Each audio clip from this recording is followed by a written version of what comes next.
Tinokutokezai mabuja akanaka tauya nhau dzanyasi zuva rechimakumi noribodzi mwedzi uno waKurume. Ipapa rekaiti kunyepe zviri munhau dzanyasi kuSouth Africa. Aiwa, vari kupeperera zuva rokodzero dzavo, Human Rights Day pachirungu. Wabi yedu zvavo. Kwedu kuno Fadzayi Mahere agoreketa kuti aiwa ndiri kupinda musarudzo dziri kuitiwa dzokutsiwa MP wokuman president pokare no Harare East kwakaburika last makam. Agoreketa kuti aiwa zvandakaburikira mudare reparamende zvati zvachinja maitiro, saka ndiri kuramba ndakaburika ndiri kupinda kaiti kuona kuti zvinenge zvitekaira sei.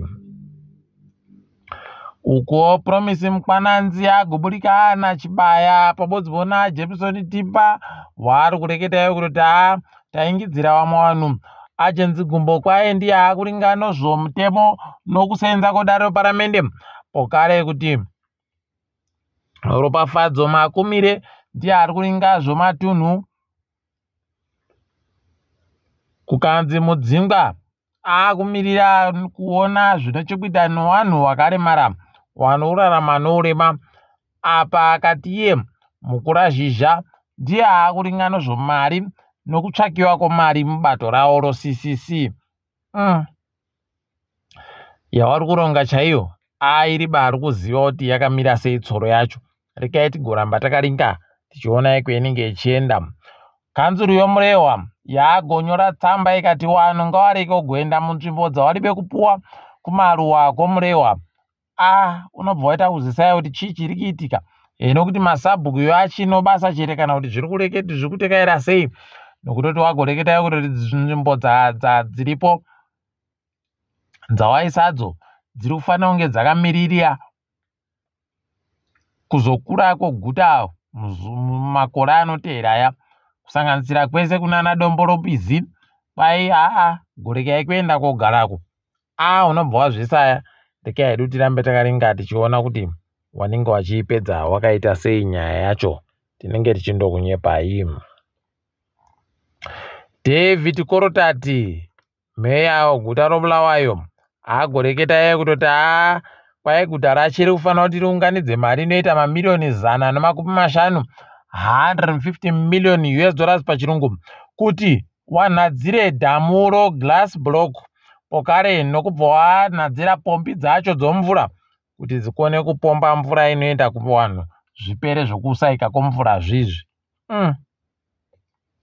Unobva waita kuhwadziwa idi uchibuda tsungununu kufunga kutoti wakuru hurumende kubvira nguva yaMugabe wakabvira kare wari kundoreketa kuti tiri kutora mvura kubva kuHwiziziwo Zambezi kuti iuye kuMatabeleland, tiri kutora mvura kubva kuHwiziziwo Zambezi, asina nyasi wanondoramba wachindoenda komira ipapo obva wati tiri kuwaka pazvapera zvakadano. Izvi zvinoita kuhwadza. Gurukota rinoringa nozvofundo yevaPwere ragoreketa kutoti wakaingidzira nguva yekunyoresa vanhu vada kunyora zimuseki kuti ireke kugoita kupera kwomwedzi uno asi kutanda kwomwedzi wachiwabvu. Tikuramba tichiti makorokoto makazviita henyu ipapo, vanhu kuitai bawo rokuenda konyoresa vari kuda kunyora bvunzo dzozimuseki. Wamunangarwa nyasi wangu ariko kurupane wari kuparura pakaiwakiwa kurangarira kuisiwa kwakaita naAlan Wilson waBhunu wakahwisiwa noMhanduwe pane inonzi Pupu Battlefield. Zvisvinuka izvi. Ipapa Kembo Muhadhi, Chiwenga, Kazembe, Janfani Muswere, wese wangu andori ikweyo. Unobva watoona kuti wadokerera vari kutamba hawo paribekana zviri kuitiwa kumahofisi vanenge watoti aiwa tirikoba chawaendera varume vakuru wese wakaungana kudaro chii.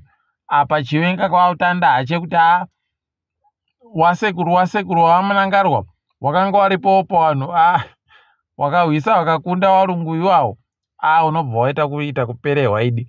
Dai zvisiri kutambisa mari yonyika tiri kutopfana kuseka kuti wakuruwa wanobva waita mapwapwa chaiwo chaiwo. Rekai tione kuti zvinombopera zvakaita sei ipapo.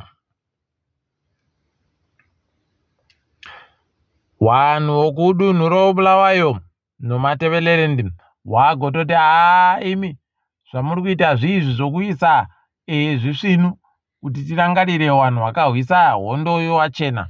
Ko wakagwarashiwa noGukurahundi tibvumirei kati wake tega aneti kuda pamari dzenyu.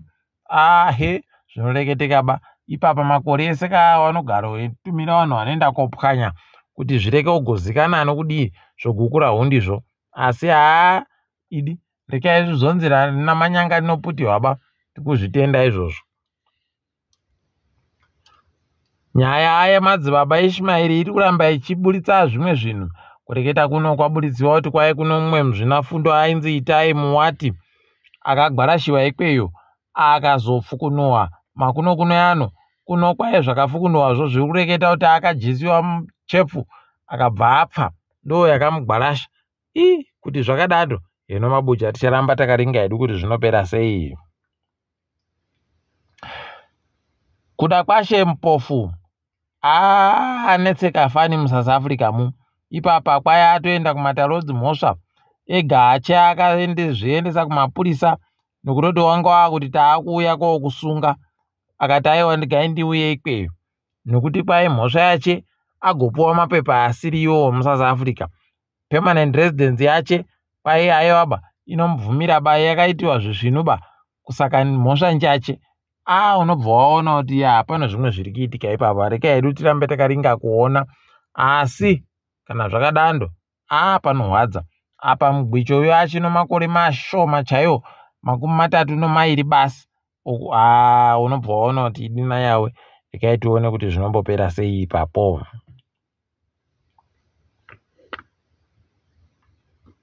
Chikoro chofundo yepamusoro chonasi kwai charambidza vamwe vafundi ipapa kunyora bvunzo nokuti vanga vari vekupedzisa kubhadhara mari. Wakomana zvinoita kuhwadza idi, kuhwadza chaiko. Ndipo unobva waona kuti wakuru wehurumende vari kuita hawo kutamba wachindoreketa kuti kwai mari yedu yakasimba, mari yedu yagodii. Upenyu hwakaita kutinya vanhu kudari. Idi zvinoita kuhwadza. Dai wari kuzoitawo wachipa vanhu mari kuti wakone kunyora nokufunda zvisvinu zvaita zviri nani. Kuno aiwaba vanondodando wobva wachengeta maridzo wobva waita dzawo dzokupwisa mhomwe dzawo. Zvakaita kunyangara. Idi yawe dai wapindira zvachinja izvi. Nyaya yokusaita tusvinuko mari yomunyika iri kuramba ichienderera mberi. Ipapa zviri kuhwadza kutoti mhuri yevanhu vatanhatu panyangara yakuda mamiliyoni masere mari yomunyika pamwedzi kuti irarame zviri nani. Asi tiri kuziva kuti paunozopera mwedziyo zvinenge zvakwira pokare peno inenge yakutoda mamiliyoni 15 chaiwo. Charamba takaringa hedu. Asi dai wakuru wenyika waita tumwe tusvinu kuti zviite zvokuchinja izvi. Viri kuramba wachindosimbirira kutoti iyo mari yedu iyo ndiyo tiri kuda, ndiyo tiri kuda. Idi zvakaita kunyangariwa chaiko. Tiraramba takamira kuringa. Kambani yozesa yagoreketa kutoti tabvumirana manji wari kuwaka kumanhize kuti kwai kana wapedza tinenge tichitenga pamwedzi churu chibodzi no500 omatani 1500 tons pachirungu osimbi kuti tiukone kuwaka mapango okuisira magetsi anozikanwa nokuti mapylons pachirungu. Rekai tione kuti vanozvikona chero izvozvo. Heno peno mari yacho iripo. Ticharamba takaringa hedu kuti zvinenge zvichienda nokupi. Tinenge tichikunyepa iyi. Tikaringadza mutambo ipapa. Tiri kufara kutoti Zimbabwe yaja nyika yoKenya kumutambo wekiriketi kuAfrica Games. Izvezvi wakuringana noNamibia. Peno wakahwina kuNamibia ko vanobva wapinda goridhe chairo. Tikuramba tichizvitenda dai zvatoenderera mberi. Ukuwo Benjamin Lok anotamba mutambo wetenesi aita kupuwa menduru yosirivha. Tikuramba tichizvitenda izvi dai zvatoenderera mberi. pokare Ashley Kamangira anomhanya mhanyo kudauka sozura womamita 100. Tiri kutenda kuti aiwa anoapuwa ndarira yokuti aita nhamba yechitatu. Tikuzvitenda izvozvo, dai zvaramba zvichienderera mberi. Tiri kupofara pokare wakomana vanotamba mutambo rugby wari 1 rugby sevens pachirungu, wapuwa mutambo wapuwa mhenduro dzosirivha pokare. Zvisvinu dai zvaenderera mberi izvozvo. Tikachiringa dziri kuitika pasi rese, kuSouth Africa akanga kunzi ndiaba akakonzeresa kubiwa kwemari nokutsakatika kwemari yevanhu vazhinji kuSteinof, Marcus Juste zvipfura. Vanhu vese vadokera varundoti matanda. Rekai tione ipapa kuti vanopererepi. Nekutoti zviri kureketika nezviri kunzi zvaitikazvo, aiwa paribe chiri kubatika chisvinu. Rekai tigozviona kuti zvinenge zvichienda nokupi. Apawo mumwe akamborayiridza chikwata chobhora Stanley Chabalala muSouth Africa apfuriwa kupumba kwache, aribe kuzopfa hache, asi zvakaita kunyangariwa. Rekai tione kuti zvinenge zvipera sei. Kukinya kwaiwagopa kambani waChina kuti igovavakire nhandare inopinda vanhu 60,000 pachirungu. Tikuramba tichizvitenda izvo. Wari kuringira kuti wazopinde mutambo weAFCON uchaitiwa mugore 2027. Wari ndiwo wanenge wachiitirwa mutambo iyo. Saka tiri kutenda izvozvo, wari kuziva zvaari kuita waBiedu. Ghana kwaizvezvi mureketeri mukuru mudare weparamende, Speaker of Parliament pachirungu, agoreketa kutoti aiwaba tikumira zviri kuda kuitwa nomutungamiri wenyika zvekuisa makurukota matsva. Tikuzvidaba ngaambotande asaina mutemo watakaisa isusu kuti uitiwe mutemo wenyika unochokuita chokurambidza nhongochani uya. Ukaona padari chibva ziva kuti paita kunyangariwa. Rekai tione kuti inopera sei. Apawo mutungamiri weNigeria agoreketa kutoti aiwa vanhu vese vanosenza muhurumende yangu vachikubvumiwa kuenda kunze kwenyika zvekundoenda chero. Kuti iye achazvikona chero zvaari kuita, zvaari kureketazvo.